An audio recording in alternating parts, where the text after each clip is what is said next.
Hello everybody and welcome back to another video. Today we are going to be doing our very own Honkai Star Rail tier list. Now I'm sure there's a million of these across YouTube, as there is when every new game comes out. The first video every content creator goes to make is a tier list video. And for good reason. They're very helpful and they can inform you on what characters you should and should not build. And today I'm going to give you guys my very own version of the Honkai Star Rail tier list. Without further ado, let's get into the video. First up, Arlan.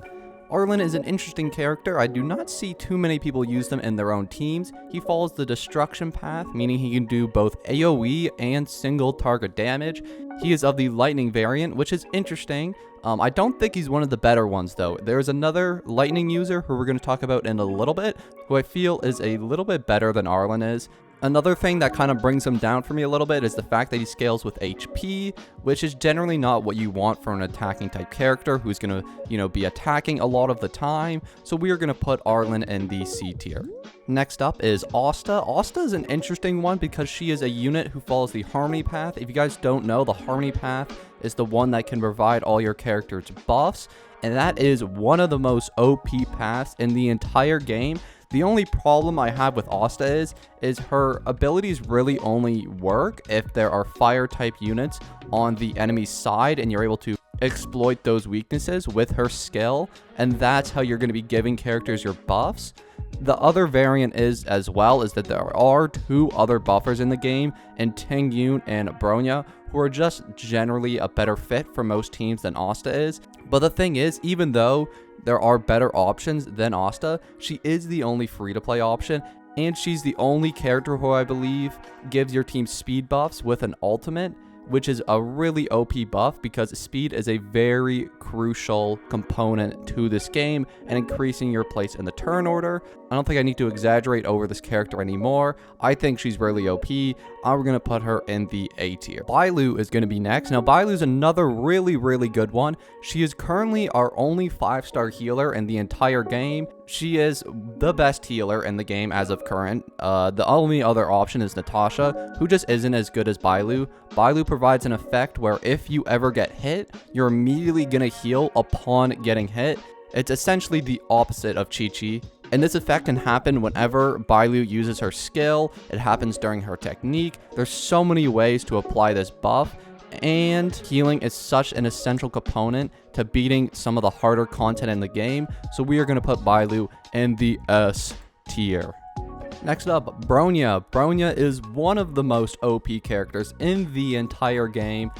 She has one of the best techniques. Immediately entering combat can give you a 15% attack buff. I mean, that is crazy on its own. But not only that, she can also increase the attack of every single ally for 33% and increase crit damage as well for 2 turns. She is absolutely insane. The best buffer we have in the game right now, without a shadow of a doubt. If you get Bronya, you should always put her on your team. We are going to put her at the very top of S tier.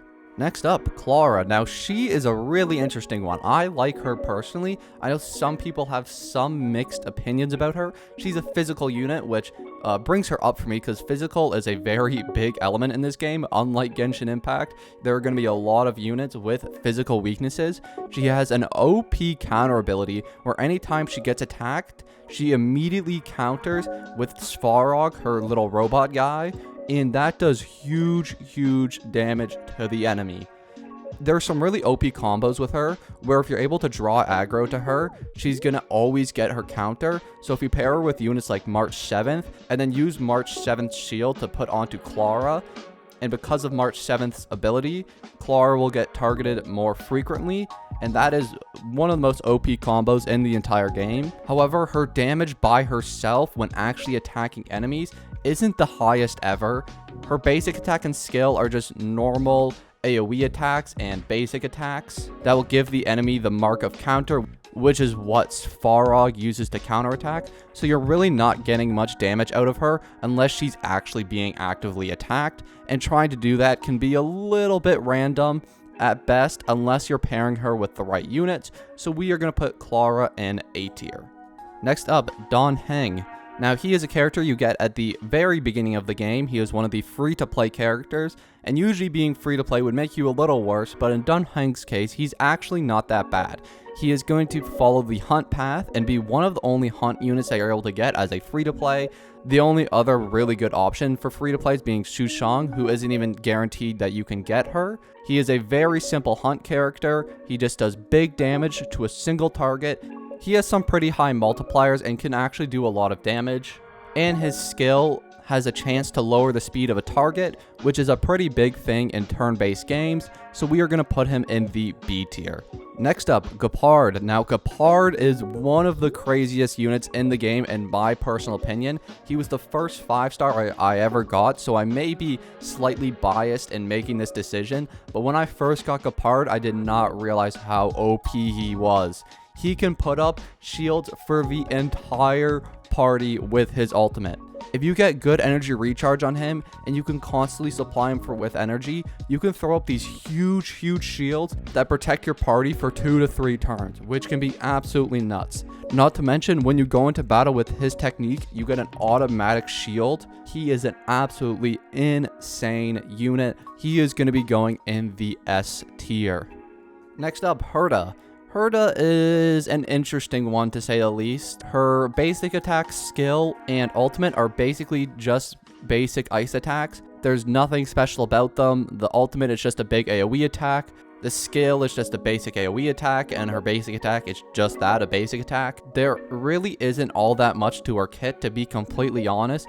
The only somewhat interesting thing is that her technique is able to increase her attack by 40% upon entering battle. Debatably the D tier, but her technique is actually really powerful and supplying her self damage, so we'll say she's C tier. Next up, Himeko. Himeko is one of the 5 stars that you can get from the standard banner, a really powerful one at that. I got really lucky and I was able to get her. She does crazy damage with her ultimate, literally sends down a beam from space and explodes the enemy with it. It is nuts. She has one of the best talents in the game, in my opinion. Whenever you're able to break an enemy, Himeko is able to do a follow-up attack with her little suitcase, which immediately attacks every single enemy on the field and does huge fire damage. The only thing that brings her down a little bit is her speed tier, so she won't have many turns in the turn order. However, whenever you do get her turn, she is going to nuke the enemy. We're going to put Himeko in the A tier. Next up, Hook. Hook follows the destruction path, which makes sense of such a destructive little child. The main point of Hook's kit is to get as much burn damage off as possible. Even though Hook follows the destruction path, all her abilities are only single target. The only way to actually do AoE damage with Hook's abilities is going to be by using her ultimate into her skill, which then allows her to hit adjacent enemies with her skill. Hook isn't a character that I particularly like. I don't feel like her skill and her ultimate provide all that much value. And also Himeko exists, who is just a better version of Hook, to be completely honest. Fire type, does AoE damage. However, Hook has a really good talent where if a target is inflicted with burn, Hook is going to deal 50% extra damage and regenerate 5 energy. And because Hook is getting off so many burns with some of her abilities, she is going to provide a lot of value if the opponent is burned. However, if they resist pyro, it's going to be a lot harder to do that. And because of that, we're going to put Hook in the C tier. Next up, March 7th. March 7th is actually a really solid unit. Early game, she can provide a lot of value. Not only being an ice unit, it being good for freeze, her burst can freeze every single enemy on the field, giving you a whole extra turn to do damage to the enemy. Her shield can draw aggro, working really well with units like Clara, as we've discussed previously. Being one of the only good shield units in the game besides Gepard is absolutely huge. You do get Trailblazer later on, who I personally feel isn't as good of a shielder as March 7th is. March 7th is one of the best free-to-play characters you can get on your account. I'm going to put her in the A tier. Next up, Natasha, the only other healer other than Bailu. Natasha actually isn't all that good of a unit, if we're being completely honest. all she can do is heal. She's this game's equivalent of Barbara. She has one single basic attack, which can do a tiny bit of damage, but generally you're only going to want to bring her for healing. There is no other reason to ever bring Natasha in your party. And if you know anything about healers, you want them to do things other than healing. You want them to be able to regenerate energy, or give buffs, or do something that provides actual value. However, because there's so limited healers in the game, and she's really only one of your only option, and literally the only free-to-play option, she has to at least be in the B tier. Next up, Pela. Pela is an absolutely incredible character. She is one of the best 4-stars in the game, in my opinion, providing debuffs on the enemy for the entire team. Her ultimate, her technique, both lower the enemy's defenses by a very marginal amount, and for being a 4-star, she provides a lot of value to the team. And she's also an ice type, which means she has the ability to freeze the enemy, which I believe is one of the best elemental reactions in this entire game. She is an absolutely easy A tier for me, even going above the likes of March 7th and Asta. Next up, Qingque, or I don't know how to pronounce her name, to be completely honest. I've been looking at this for about 5 minutes and I still don't know how to say her name.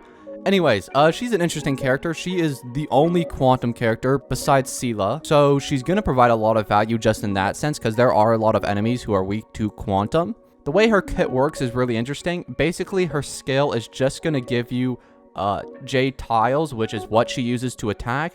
The more jade tiles you use, the more her basic attack is going to do. Her ultimate is just a very big AoE attack where she uses all her jade tiles in one big attack and throws them all at the enemy. Basically, everything she does is going to involve around these jade tiles, which you have to stack throughout the battle with your skill, which is generally kind of a waste of turns in my opinion. I don't think it provides a lot of value, and because Seele is just so insane and just so much better on every single level than this character is, I think I'm gonna have to put her in the C tier. Next up, Sampo, one of my favorite characters in the game actually in terms of story. I find his character very funny and unique, which may make me a little biased, but I actually think he has a really strong kit too. He's able to deal wind damage, which is a very strong element in this game.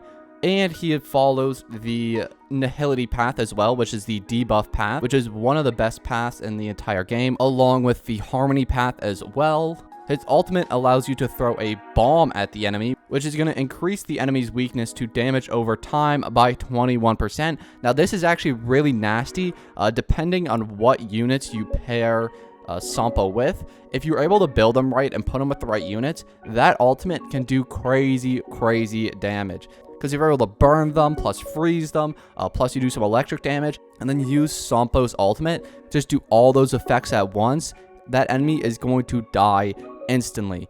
I've seen some really crazy Sampo comps that can do absolutely nasty damage. I think Sampo is really strong. However, he's not on the level of Pela, so he is going to go in the B tier. Seele, S tier. Need I say any more? Ting Yun, S tier, without a doubt. There is no conversation for anything else. Ting Yun is without a doubt the best 4-star in the entire game. She does crazy attack buffs. They've tried nerfing her kit over and over again in the beta, and she is still insane, providing attack buffs which last for like 2 to 3 turns. Her technique is crazy. She literally just gives you back your ultimate for free, and you could just go into battle with your ultimate already charged up. I mean, there's nothing you can say that's bad about this character. Next up, Serval. Now, Serval's an interesting one. You get her pretty early on into the game. She's going to be free from the mail, and she's actually one of the better free-to-play units that you are able to get. She's going to be an AoE attacker who follows the Erudition path and is lightning as well, which is one of the better elements in the game. Most of her attacks are just big AoE hits. There really isn't much versatility to her kit at all. Basically, everything she does is just big damage. Every single one of her abilities is just huge AoE attacks. Kind of similar to Himeko, but a little bit weaker, so she's going to go in the B tier. Next up, Shusang. Now she is kind of like Serval, but for single target damage. She is probably your best free-to-play option for single target damage for characters who follow the hunt path. Not to mention she's also physical, and you're going to find a lot of characters with physical weaknesses in this game. So you're going to want to have at least one physical character almost all the time in your party. She has some really high scaling and can break enemy shields very quickly if they have that physical weakness. Not to mention, you have a lot of ways to buff this unit. She is a very, very powerful light cone that gives her a lot of attack by continuously hitting the enemy over and over again. And you can pair that with her ultimate, which gives you even more attack buffs. You have a lot of ways to just buff this character and constantly increase her attack. So we are going to put her in the A tier. Next up, Trailblazer. The normal version with the baseball bat, not that good. It's really not that good. It's basically just normal physical. Your ultimate is basically just enhancing your ability to do those hits. There's really nothing interesting at all to his kit. It's just a very normal physical attacker. He does a bit of damage and can be good early on, but later game he's just never going to hold up. His skill and basic attack really don't have that high of scaling. His ultimate is okay in increasing the damage of those attacks, but generally you want an ultimate to actually just do big damage on its own. Unfortunately, Trailblazer is going to be my only D tier. Next up, Trailblazer Fire. Now this is the good version of Trailblazer, the strong one, the one that provides you with shields. Trailblazer Fire is really, really powerful actually. I would not recommend Trailblazer Fire as your primary shielder though, as you're not going to be using that shield as much as March 7th's shield. However, the damage reduction is really, really powerful. And also your ultimate can be really powerful if you get it up quickly. The way Trailblazer works is a little finicky where you have to try to get up these magma will stacks, which can be a little difficult at time, and to be honest, it's not my favorite thing in the world. But you're going to find that Trailblazer, you're probably going to be using a lot throughout the game because they'll force you to. So I think I have to put Trailblazer at least in B tier. Next up, we're going to talk about Welt, who is the only imaginary character in the entire game. Imaginary is one of this game's elements, and he is the only character of that element. He follows the Nihility path, which is, again, a really good path. He is an absolutely crazy debuffer. He can basically just slow the enemy down by such a marginal amount where their turns become less and less frequent, giving you more and more opportunities to attack. His ultimate is also really powerful. Again, decreasing that speed, giving them the imprisoned effect is so insane. Welt has to be at least an A tier character. Definitely better than Pela, however. And our last character for the video is going to be Yanqing. Now, he is probably the weakest of all the 5 stars on that standard banner. He follows the hunt path, which is a good path. However, they're just are like really good free-to-play options for the hunt path that don't outclass Yanqing, but are kind of way too close for him to be even worth it. His ultimate is really powerful, giving you a 60% chance to crit and increasing the crit damage for 30% for 1 extra turn. That is a very powerful ultimate. However, his skill and his basic attack are just way too basic. His technique, however, is really good. After you use Yanqing's technique, you're going to deal 30% more damage for 2 turns. That's a really powerful ability. Yanqing is a decent hunt character, but he's just too close in similarity to the other hunt characters in this game. He does outclass them, but the amounts are just so slim that I just don't think he's worth it compared to the rest of the 5 stars in this game. So he is going to go in the A tier, above Shusang for sure. And that is going to be the end of our video for today. If you guys enjoyed this video and you want to see more videos like these in the future, make sure to leave a like down below or subscribe. Anyways, guys, thank you so much for watching, and I'll see you all in the next one. Peace.